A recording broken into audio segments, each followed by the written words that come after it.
I only had one choice, and it changed everything. But before I tell you what happened, hit that like button and subscribe, because this story gets deep. The table was set for two. Candle lit, wine untouched. The Mafia boss checked his watch for the third time, and the hand seemed to move backward for just a second, a trick of the light, or something darker. His blind date was 40 minutes late. People didn't stand Vincent Torino up. They didn't forget him, and they definitely didn't make him wait. But tonight, he felt it in his bones, that cold whisper at the base of his skull that had saved his life more times than he could count. Something was wrong. Not just late date wrong. Blood in the water wrong. He was just about to stand and leave when something small collided with his leg. He looked down. A little girl, barefoot, hair tangled, face streaked with dirt and tears. But it was her eyes that made Vincent's breath catch. They were glowing. Just faintly, like embers in dying ash, a golden light that pulsed with her frantic heartbeat. She grabbed his coat with shaking hands and looked up at him. "They beat my mama," she cried. "She's dying. Please." The restaurant went silent. But Vincent heard something else, a high-pitched ringing that only he could hear, the sound that always came before violence found him. The sound that meant destiny was calling. The boss crouched slowly, scanning the room. No adults chasing her. No screams. Just a child who'd run until her lungs burned, a child whose eyes were doing something no human child's eyes should do. "Who did this?" he asked calmly, though his own gift was awakening. He could feel it now, the invisible threads of fate pulling taut, connecting him to this moment, to this child, to whatever darkness had touched her mother. The girl pointed toward the dark street outside. "They said if she screamed again, they'd come for me, too." Her voice dropped to a whisper. "They had marks on their hands. Burning marks." Vincent's blood turned to ice. Burning marks. The Castellanos weren't just a rival family, they were practitioners of the old ways. Blood magic. Binding curses. His father had warned him before he died, some men rule with bullets, Vincent. Others with things far older and far darker. In that moment, Vincent understood something terrifying. His blind date hadn't stood him up. She had been targeted, chosen because of what she was about to become to him.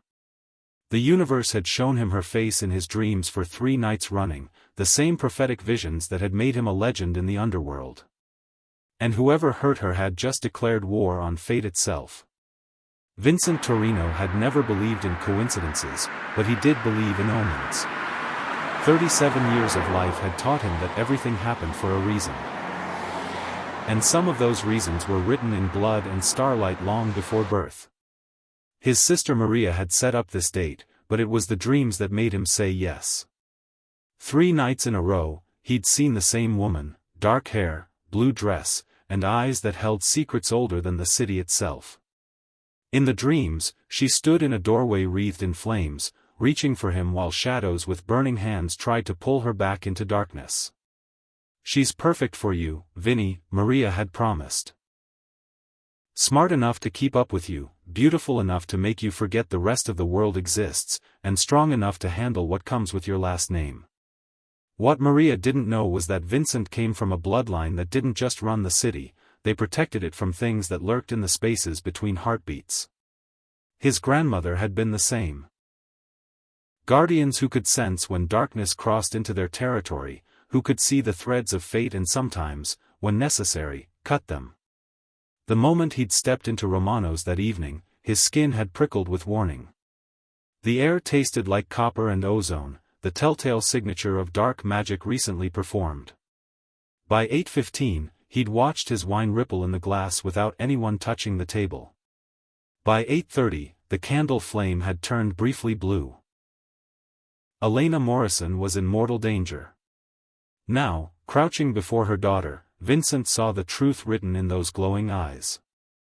Sophie Morrison wasn't just any child.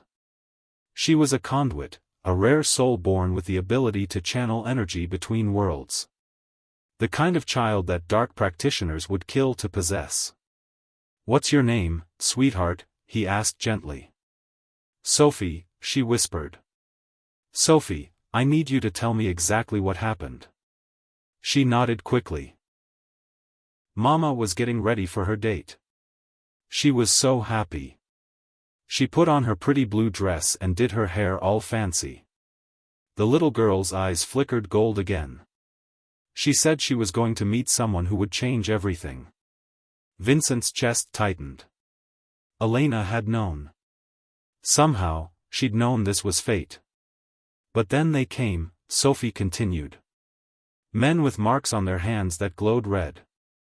They spoke words that hurt my ears. And when Mama tried to close the door, one of them drew a symbol in the air and she froze, like she was trapped in ice. Blood magic. Binding spells. The Castellanos had gone further than Vincent imagined. "Where is your mama now?" "At home. They're draining her. I heard them say they need her light." Sophie's hand clutched his jacket tighter. "Mama told me to run. She said to find the man with the old soul. She said he'd be waiting at Romano's." The girl's eyes locked onto his. "She said you'd have the same gift as her. The same curse." Vincent felt the truth settle into his bones. Elena Morrison wasn't just his blind date. She was his other half, another guardian born with the sight, with the power to see darkness and fight it. And the Castellanos had taken her because together, Vincent and Elena would be unstoppable. He pulled out his phone and speed-dialed. "Tony, I need you to listen carefully. I'm about to give you an address. Take Marco and Danny and meet me there in 10 minutes. Bring the medical kit." His voice dropped. "And Tony, bring the old medical kit. The one with my grandmother's tools." There was a pause. "Boss, are we dealing with what I think we're dealing with? Worse. The Castellanos have gone full-blood ritual. They've taken a guardian. Holy Mother of God. God's got nothing to do with this one, Tony. This is older than God." Vincent stood, his mind calculating distances, time frames, and something else, how much power he'd need to break a blood binding. How much of his own life force he might have to sacrifice. "Please," Sophie whispered. "You have to help her."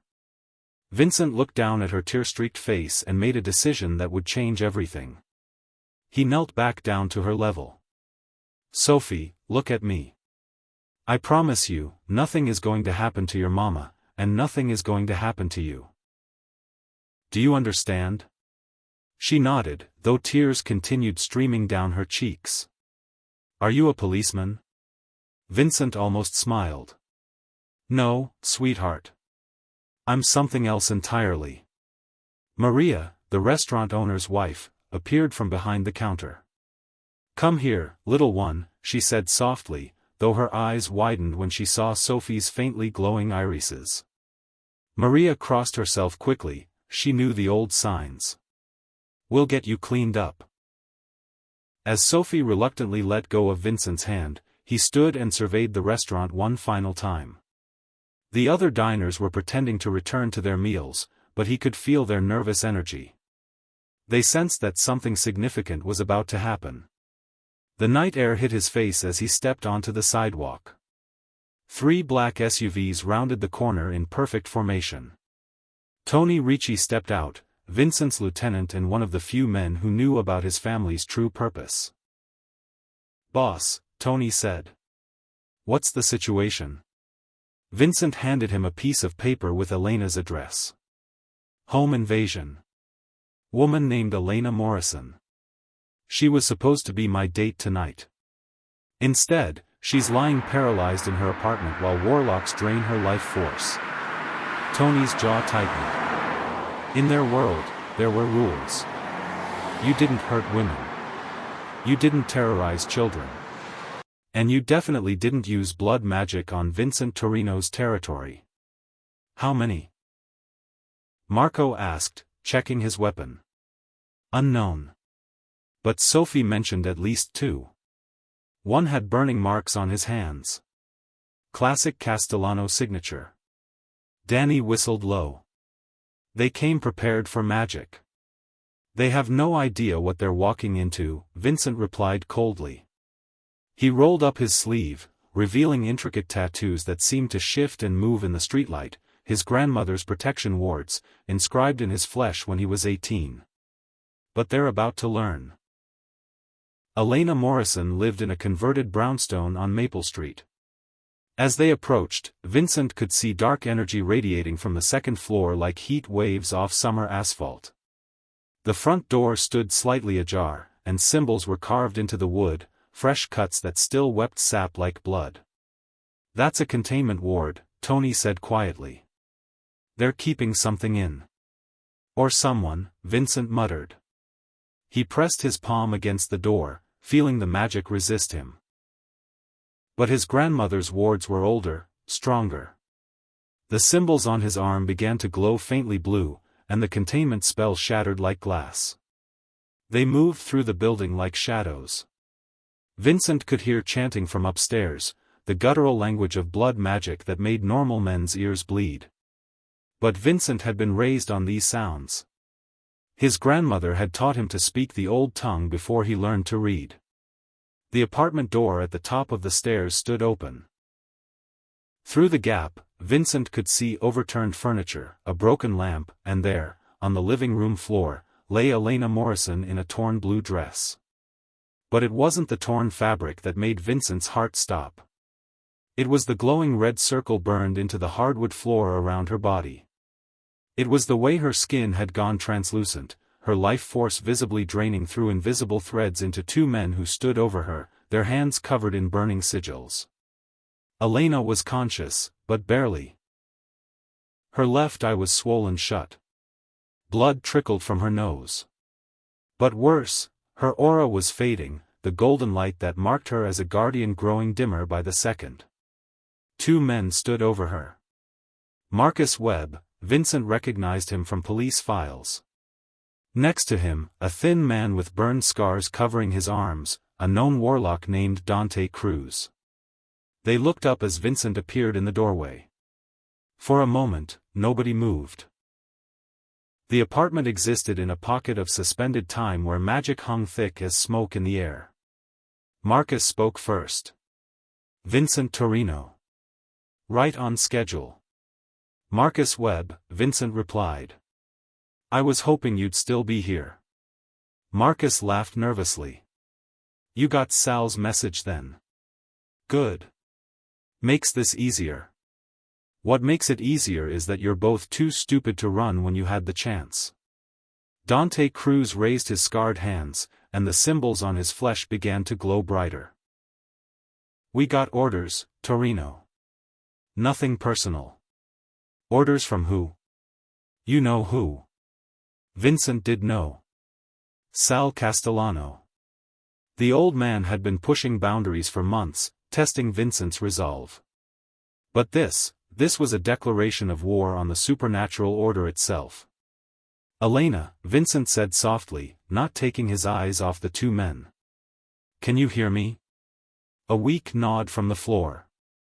She tried to speak, but the binding spell had locked her voice. Sophie's safe. I promise you, she's safe. Relief flooded Elena's features, even through her pain. Touching reunion, Marcus said, raising a blessed iron bar. But we got business to finish. Yes, Vincent agreed. We do. His tattoos flared to life, bright blue light that filled the room like lightning. The protection wards his grandmother had given him activated fully, and suddenly the temperature dropped 20 degrees. Dante Cruz thrust his hands forward, sending a wave of red energy toward Vincent. But Vincent spoke 3 words in the old tongue, words that meant return to sender, and the blood magic reversed course, slamming back into the warlock. Dante screamed and collapsed, his own spell consuming him from the inside out. Marcus swung the iron bar in a wide arc toward Vincent's head. Iron could hurt even the protected. But Tony appeared from behind, his gun raised. "Drop it." Marcus hesitated for just a second. That's all Vincent needed. He stepped forward, grabbed Marcus by the throat, and slammed him against the wall hard enough to crack the plaster. The iron bar clattered to the floor. "Now," Vincent said, his voice deadly calm. "Let's talk about breaking this binding spell." Marcus gasped for air. I can't, only Sal has the key words." Vincent's eyes glowed the same blue as his tattoos.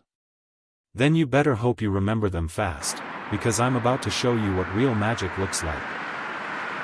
He pressed his free hand against Marcus's forehead. The tattoos on his arm began to flow like liquid, crawling up his skin toward his palm. Marcus screamed as Vincent forcibly extracted the spell words from his mind, a technique his grandmother had taught him, one that left the victim broken but alive. The words came in a rush, ancient syllables that tasted like copper and ash. Vincent released Marcus, who crumpled to the floor sobbing, his mind shattered from the invasion. Vincent knelt beside Elena and began to speak the counterspell. The red circle around her body began to crack and fade. The invisible threads draining her life force snapped one by one. And slowly, so slowly, color returned to her skin. Her eyes opened fully. She gasped for air like someone breaking the surface after nearly drowning. "Vincent," she whispered, her voice hoarse. "I'm here." "Sophie, you really kept her safe?" "She's at Romano's eating too much ice cream." Elena's hand found his, her grip weak but determined. "I knew you'd come. I saw it. 3 nights ago, I dreamed you'd save me." "I dreamed about you too," Vincent admitted. "I just didn't know why until tonight." Tony cleared his throat. "Boss, we've got a problem." Text came through from Sal's crew. "They want a meeting at the warehouse on Dock Street. 1 hour." Vincent looked at his watch. Plenty of time to get Elena to safety and then end the Castellano problem permanently. "Tony, call Dr. Reeves. Get Elena to the safe house. Use the wards I have there, they'll help her heal faster." "What about you?" Vincent stood, his eyes still glowing faintly. "I'm going to teach Sal Castellano why you don't touch a guardian soulmate." The warehouse district smelled like rust and old violence. As Vincent's convoy approached, he could feel the concentration of dark magic ahead. Sal had brought reinforcements. Not just gunmen. Practitioners. This was going to be a supernatural battle. His phone rang. "Torino," Sal's gravelly voice came through. "You're 3 minutes early.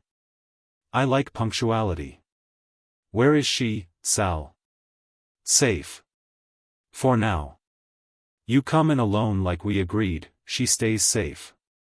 Vincent looked at Tony, who was monitoring magical frequencies with a device Vincent's grandmother had built. 6 practitioners inside. At least 12 armed guards. And something else, boss. Something old. I'm reading residual energy from a summoning ritual. Sal hadn't just gathered warlocks. He'd called something from beyond. "I'm coming in alone," Vincent said into the phone. "But Sal, if anything happens to Elena Morrison or her daughter, there won't be a hole deep enough for you to hide in." Big words from a man who's about to walk into a building full of my people. Vincent hung up and turned to his crew. "Nobody moves unless I give the signal. If I'm not out in 30 minutes, level the building. But be prepared, there's something inhuman in there with him." He stepped out of the SUV and walked toward the warehouse entrance. Behind him, the night held its breath. The metal door stood slightly ajar. Light spilled from the crack like blood from a wound. Vincent pushed it open and stepped into hell. The warehouse was exactly what he expected: high ceilings, shadows that could hide an army. And in the center, under a hanging light bulb, sat Sal Castellano at a folding table. But he wasn't alone. Behind him stood 6 warlocks, their hands glowing with prepared spells. And circling in the shadows, Vincent could see it now, was something massive. Something with too many limbs and eyes that burned like coals. A shadow demon, pulled from the void. "Vincent," Sal said, not standing. "Thanks for coming." "Where is she?" Sal smiled. "You really think I'd keep her here?" "She's safe in the hospital by now, I imagine. Marcus sent word before you broke him." Vincent realized the trap. "You never had her." "No. But I needed you to come here. You see, Vincent, you and Elena together would be unstoppable. 2 guardians, joined by fate. That kind of power could end my operations entirely." Sal gestured to the demon circling overhead. "So I called in a favor from something older than both our bloodlines. Something that feeds on guardian essence." The demon descended with a shriek that shattered every window in the warehouse. Its form was wrong.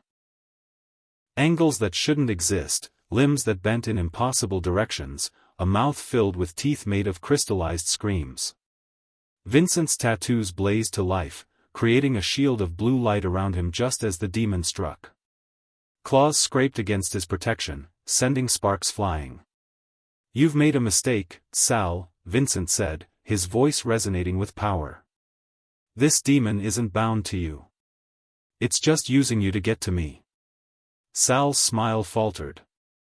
"What?" "Shadow demons don't make deals. They make promises they never intend to keep." Vincent raised both hands, and the tattoos on his arms began to shift, reforming into new patterns. "My grandmother taught me something before she died. Want to know what it was?" The demon lunged again. Vincent spoke a single word, a word of pure creation that his grandmother had carved into his bones, and the demon froze mid-air, suspended by invisible force. "She taught me," Vincent continued, walking forward calmly, "that the strongest magic isn't domination. It's choice." He looked directly at the shadow demon. "I'm giving you a choice. Return to the void now, or I'll unmake you so completely that even the darkness will forget you existed." The demon's burning eyes fixed on Vincent, and for a moment, ancient intelligence flickered there. It recognized power greater than its own. With a shriek that sounded almost like relief, it dissolved into black smoke and vanished. Sal stumbled backward. That's impossible." "You brought a knife to a god fight," Vincent said quietly. He gestured, and all 6 warlocks behind Sal collapsed simultaneously, their powers snuffed out like candles. "You forgot what we really are, Sal. We're not criminals playing with party tricks. We're the inheritors of the old world. And you just violated the oldest law. Don't touch what's ours." The warehouse erupted into chaos as Sal's gunmen opened fire. But Tony's voice crackled through hidden speakers, "Boss, we've got you covered." Vincent's crew had never left. They'd positioned themselves throughout the building while Vincent held Sal's attention. The gunfight lasted exactly 47 seconds. When the smoke cleared, Sal Castellano lay on the concrete, bleeding but alive. His empire was shattered. His warlocks were unconscious. His demon was banished. Vincent walked over and knelt beside him. "Here's how this ends, Sal. You and your people leave the city by sunrise. You never practice blood magic on my territory again. And you pray that Elena Morrison recovers fully, because if she doesn't..." The blue light in Vincent's eyes intensified. "I'll spend eternity making you wish you'd never been born." Vincent walked out of that warehouse a different man than the one who'd entered. Not because of the violence, he'd seen plenty of that. But because waiting for him outside was Tony, holding the hand of a little girl in a clean dress who'd been brave enough to save her mother's life. "Sophie," Vincent said, kneeling down to her level. Her eyes still glowed faintly gold, but now there was hope in them instead of fear. "How's your mama?" She's awake. Dr. Reeves said she'll be okay. She asked me to give you this. Sophie handed him a folded piece of paper with shaky handwriting. Thank you for keeping your promise. Come see me when you're ready to talk about why we both saw the same dreams. 6 months later, Vincent Torino married Elena Morrison in a small ceremony at Romano's restaurant. Sophie walked her mother down the aisle, wearing the biggest smile anyone had ever seen.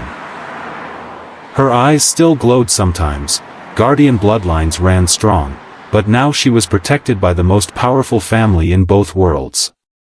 As Vincent slipped the ring onto Elena's finger, the tattoos on his arm shifted one final time, reforming into new symbols.